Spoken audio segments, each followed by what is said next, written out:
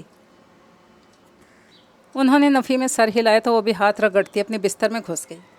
امو آج سردی کافی ہے، اس نے لیٹتے ہوئے یوں ہی بات شروع کی، اور پھر ادھر ادھر کی باتوں میں کافی وقت گزر گیا۔ امو جان نے آنکھیں بند کر لی تو اس نے بستر تک کمبل گھسیٹ لیا، پھر جیسے خواب میں اسے کوئی دستک سنائی دی تھی۔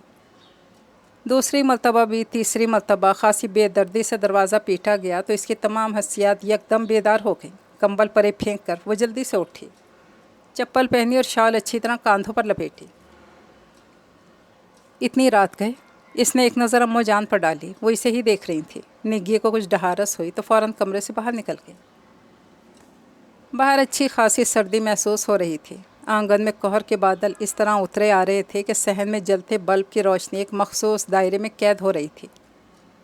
وہ تیز تیز قدم اٹھاتی دروازے تک پہنچی۔ اس دوران دروازہ کھٹکھٹایا جا چکا تھا۔ کون ہے؟ اس نے خاصے مستحکم اور دبنگ لہجے میں پوچھا۔ میں غیاث ہوں، آپ کی خالہ ارجمن کا بیٹا، کینیڈا سے آیا ہوں۔ غیاث؟ اس نے زیر لب نام دہرایا۔ ماضی کے کچھ لمحے اس کی آنکھوں کے سامنے لہرا گئے۔ ابا کی زندگی میں بھی ایک مرتبہ خالہ ارجمند ان کے گھر آئی تھی، جو کہ اموں کی خالہ زاد بہن تھی۔ وہ لوگ ایک رات ہی ان کے ہاں ٹھہر سکے تھے کہ غیاث نے صبح اٹھتے ہی شور مچانا شروع کر دیا تھا کہ وہ ساری رات مچھروں کی وجہ سے سو نہیں سکا۔ نگی کی آنکھوں میں اس لمبے تڑنگے لڑکے کی شبیہ ابھری جو اس سے کچھ بڑا ہی تھا مگر خاصا ضدی اور لاپرواہ۔ اس نے دروازہ کھولا اور آنے والے کو بڑے غور سے دیکھا۔ جب اس شخص کے چہرے میں اس کے بچپن کی جھلک دکھائی دی تبھی وہ پیچھے ہٹی اور اندر آنے کا راستہ دیا۔ صحن سے برآمدے اور برآمدے سے امو جان کے کمرے تک بھاری قدم اس کے پیچھے تھے۔ امو جان نے خاصی حیرت سے اس کے پیچھے دروازے میں استادہ اس لمبے چوڑے شخص کو دیکھا۔ امو یہ خالہ ارجمن کے بیٹے ہیں، اس نے تعارف کروایا تو امو جان کی آنکھوں میں حیرت و استعجاب کی کیفیت ابھر آئی۔ جب وہ نقوش دیکھے بھالے محسوس ہوئے تو بے یقینی، خوشی، شادمانی کی کیفیت نے انہیں اچانک ہی اپنے گھیرے میں لے لیا تھا، اور غیاث جو اپنے صحت مند، چاق و چوبند، باوقار سے امو خالہ کو دیکھنے کا منتظر تھا، چارپائی پہ پڑے نحیف و نزار وجود کو دیکھ کر دکھ اور صدمے سے دروازے میں ہی جم کر رہ گیا تھا۔ جب اس نے امو جانا کا کپ کپاتا ہوا ہاتھ اپنی طرف اٹھتے دیکھا فوراً ان پر جھک گیا۔ امو خالہ نے اسے کھینچ کر اپنے سینے سے لگا لیا تھا۔ ان کا سارا جسم لرز رہا تھا، وہ بلک بلک کر رو رہی تھی، منہ سے ٹوٹے پھوٹے بے معنی الفاظ نکل رہے تھے۔ ہاتھوں کے اشارے سے وہ اسے کچھ بتانا چاہ رہی تھی، کمال احمد کی ناگہانی موت کے بارے میں، وہ نگی کی قربانیوں کا ذکر کرنا چاہتی تھی، کاشف کی بے رخی کا، مگر جب کچھ بس نہ چلا تو زور زور سے رو پڑی۔ امو جان، غیاث یہیں پر ہیں، آپ بعد میں ان سے آرام سے بات کر لیجیے گا۔ نگی کو ان کی بے بسی پر دکھ ہو رہا تھا۔ پلکیں جھپک جھپک کر سارے آنسو اندر اتارتے اس نے آگے بڑھ کر امو جان کو خاموش کروایا اور ان کا آنسوؤں سے تر چہرہ صاف کیا۔ آپ کھانا کھائیں گے؟ امو خاموش ہوئی تو وہ آنے والے کی طرف متوجہ ہوئی۔ اس نے صرف اس بات میں سر ہلا دیا۔ در حقیقت امو خالہ کی حالت نے اس کی قوت گویائی سلب کر لی تھی۔ وہ کھانا تیار کرنے کچن میں چلی آئی۔ جب ٹرے تیار کر کے کمرے میں داخل ہوئی تو اماں کا ہاتھ پکڑے دھیرے دھیرے انہیں کچھ کہہ رہا تھا اور اماں جان قدرے پرسکون نظر آ رہی تھی۔ اس نے ٹرے سائڈ ٹیبل پر رکھ دی۔ اس نے خاص توجہ اس طرف نہیں کی تھی۔ جب وہ اماں کے لیے سوپ گرم کر کے لائی تو کھانا جوں کا توں رکھا تھا۔ کھانا ٹھنڈا ہو رہا ہے، پہلے کھا لیجیے، اس نے کہا تو وہ دونوں اس کی طرح متوجہ ہو گئے۔ اماں نے مسکرا کر اشارتاً اس کے جملے کی تائید کی تو وہ اٹھ کھڑا ہوا۔ میں پہلے ہاتھ منہ دھو لوں؟ اماں کو سوپ پلاتے ایک لمحے کو رک گئی۔ معاف کیجیے گا، مجھے خیال نہیں رہا، میں ابھی پانی گرم کر دیتی ہوں۔ اٹھنے کو تھی مگر اس نے روک دیا۔ نہیں پلیز، اس کی ضرورت نہیں، ایسے ہی کام چل جائے گا۔ اس نے اپنی بھاری جیکٹ اتار کر کرسی پر رکھی اور اپنے بیگ میں سے شلوار قمیض نکال کر باہر نکل گیا۔ اس نے اماں کو سوپ پلا کر دوا کھلائی اور چائے بنانے کچن میں چلی آئی۔ ذرا دیر بعد ہی وہ برتن اٹھائی کچن میں چلایا۔ اماں جان سو گئی ہیں؟ اس نے پوچھا۔ کسی گہری سوچ میں تھا۔ جب نگی نے چائے کا کپ اس کے سامنے کیا تو وہ چونک گیا۔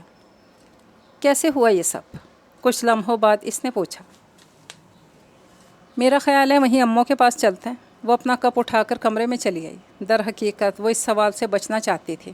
ایسے زخموں کو نئے سرے سے ادھیڑنا کچھ ایسا آسان نہیں ہوتا، مگر اس کی آنکھوں میں مچلتے سوال دیکھ کر مختصراً بتانا پڑا۔ ابا کی وفات، سعدیہ نادیہ کی شادی، اموں کی بیماری اور کاشف کی بے رخی کو مصلحت کے کاغذ میں لپیٹ کر اس نے بیان کر دی۔ مگر وہ بھی گھاٹ گھاٹ کا پانی پینے والا جہاندیدہ شخص تھا۔ اس نے وہ سب کچھ جان لیا تھا جو نگی نے اسے نہیں بتایا تھا۔ اور امو خالہ بتانا چاہ رہی تھی۔ وہ چپ چاپ کرسی پہ بیٹھا چائے کے گھونٹ بھرتا ہوا اس پر نظریں جمائے بیٹھا رہا۔ نگی نے خالی کپ ٹرے میں رکھتے ہوئے یوں ہی اس کی طرف دیکھا تو اس نے گہری سانس لے کر نظریں اس پر سے ہٹا لی۔ تو یہ تھا وہ چہرہ جس کی تلاش میں برسوں پردیس کی خاک چھانتا رہا۔ اس نے خالی کپ اسے تھمایا اور اٹھ کر دوسرے کمرے میں چلا گیا۔ اگلے روز غیاث ناشتے کے بعد باہر نکل گیا تھا۔ وہ اموں کے کپڑے تبدیل کروا کر باہر نکلی۔ جب غیاث کو اندر آتے دیکھا، اس کے ہاتھ میں کئی لفافے تھے۔ یہ چکن ہے امو جان کے سوپ کے لیے۔ اس نے ایک لفافہ اس کی طرح بڑھایا، باقی فروٹ سے بھرے ہوئے لفافے لے کر وہ کمرے میں چلا گیا۔ چکن فریج میں رکھ کر واپس آئی تو وہ سیب لے کر چھیلتے ہوئے اموں سے نہ جانے کہاں کہاں کی باتیں کر رہا تھا۔ اموں کے چہرے پہ اس نے برسوں بعد اتنی جاندار مسکراہٹ دیکھی تھی۔ یہ سب کام تمہارے کرنے والے تھے کاشف؟ اس کے دل میں بے اختیار ایک شکایت سے ابھری۔ غیاث کا جاندار کہکہا کمرے میں گونجا تو وہ ایک دم چونک گئی۔ اموں کتنی خوش لگ رہی ہیں، اس نے دل میں سوچتے ہوئے تشکرانہ نظروں سے غیاث کو دیکھا۔ بھرپور سنجیدگی کے باوجود مسکراہٹ اس کے چہرے پہ بھلی لگ رہی تھی۔ سیاہ آنکھوں کے بیرونی گوشوں پہ وقت نے چند لکیروں کا اضافہ کر کے ان کی گہرائی میں مزید اضافہ کر دیا تھا۔ کن پٹیوں پر موجود سفید بالوں نے ان کی مجموعی شخصیت کو حد درجہ متاثر کن بنا ڈالا تھا۔ معلوم نہیں بعض لوگ اتنے پرکشش کیوں ہوتے ہیں، اس نے کمرے سے باہر جاتے ہوئے سوچا۔ امو جان غیاث کے ساتھ مگن تھی، سو اسے آزادی سے کام کرنے کا موقع مل گیا تھا۔ دوپہر کا کھانا تیار کر کے وہ ان سے کھانے کے بارے میں پوچھنے گئی۔ پہلے کی نسبت اس وقت کمرے میں کافی خاموشی تھی۔ امو آنکھیں بند کیے پڑی تھی۔ غیاث کسی گہری سوچ میں تھا۔ کمرے میں اس کی موجودگی کا احساس ہوا تو امو جان نے آنکھیں کھول کر اسے دیکھا، پھر اپنے قریب آنے کا اشارہ کیا۔ وہ ان کے پاس چارپائی پہ ہی ٹک گئی۔ انہوں نے اٹھنا چاہا تو نگی نے فوراً انہیں تکیوں کے سہارے بٹھا دیا۔ چند لمحے اسے غور سے دیکھتی رہیں، پھر بایاں ہاتھ بڑھا کر اس کے سر پہ رکھا اور اسے اپنے ساتھ لگا لیا۔ چند لمحے یوں ہی گزر گئے۔ نگی کو کوئی غیر معمولی سا احساس ہو رہا تھا۔ اس نے آہستگی سے سر اٹھا کر دیکھا۔ امو جان مسکرا رہی تھی اور آنکھوں کے گوشوں میں نمی تیر رہی تھی۔ انہوں نے بایاں ہاتھ اس کے چہرے پر پھیرا اور بے اختیار اس کا ماتھا چوم لیا، بالکل ایسے ہی جیسے بچپن میں وہ اسے پیار کیا کرتی تھیں۔ امو جان نے ایک بار پھر اسے دیکھا، بڑے غور سے، کتنے ہی لمحے دیکھتی رہیں۔ وہ ان کی غیر معمولی کیفیت پر گھبرا سی گئی۔ ان کے چہرے پہ بے حد اطمینان تھا۔ وہ ابھی کچھ سمجھ ہی نہ پائی تھی۔ امو جان نے تکیہ نکال دینے کا اشارہ کیا۔ اس نے انہیں دوبارہ سے لٹا دیا۔ جب پلٹی تو کمرے میں ان دونوں کے سوا کوئی نہ تھا۔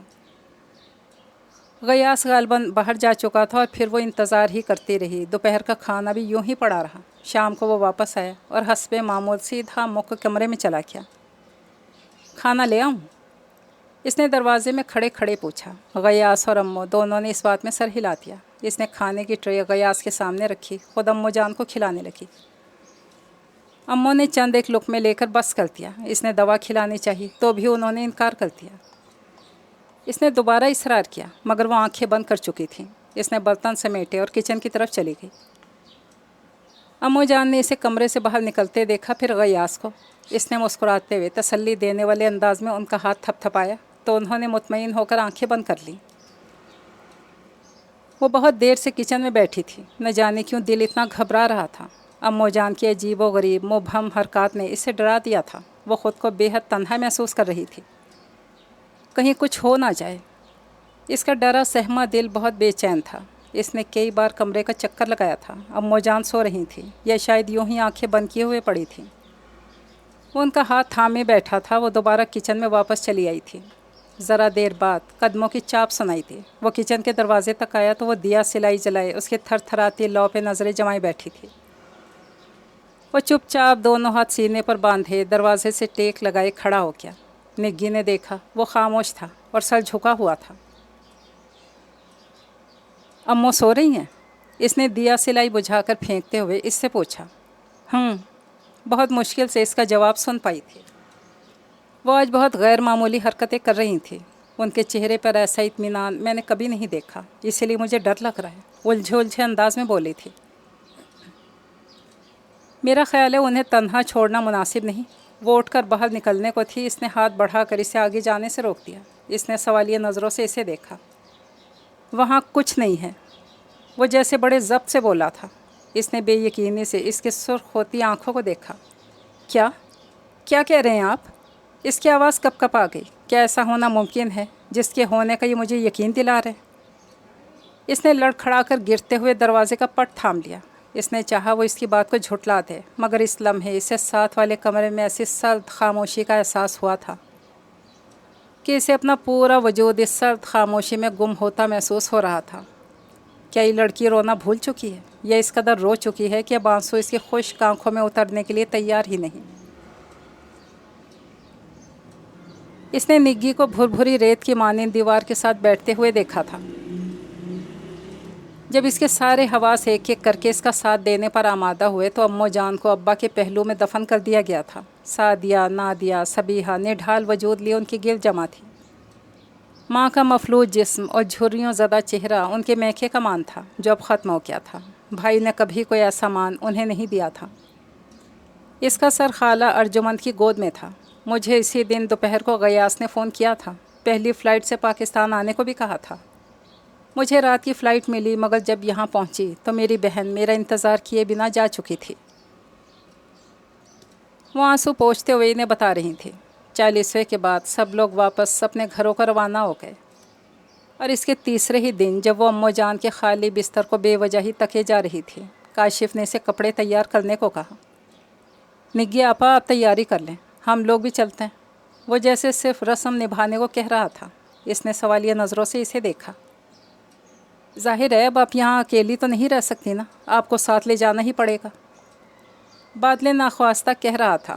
مگر نگی تو کہیں نہیں جا رہی، ارجمند خالہ نے اندر آتے ہوئے بڑے مطمئن انداز میں کہا۔ کیوں؟ کاشف ان کی طرف پلٹا۔ وہ اس لیے کہ جمعہ کو اس کا نکاح ہے اور اتوار کو انشاءاللہ یہ غیاث کے ساتھ اپنے گھر روانہ ہو جائے گی۔ انہوں نے آگے بڑھ کر نگی کو اپنے ساتھ لگا لیا، مگر اس اچانک انکشاف پر صرف کاشف ہی حیران ہوا تھا، کیونکہ ابھی کچھ دیر قبل خالہ ارجمند اسے بتا چکی تھی۔ نزہت کی خواہش تھی کہ اس کی نظروں کے سامنے تمہارا اور غیاث کا نکاح ہو جائے، اس لیے غیاث نے مجھے فوراً یہاں پہنچنے کو کہا تھا، مگر میری بہن اسے اتنی مہلت ہی نہ ملی۔ مگر اسے غیاث پر پورا بھروسہ تھا۔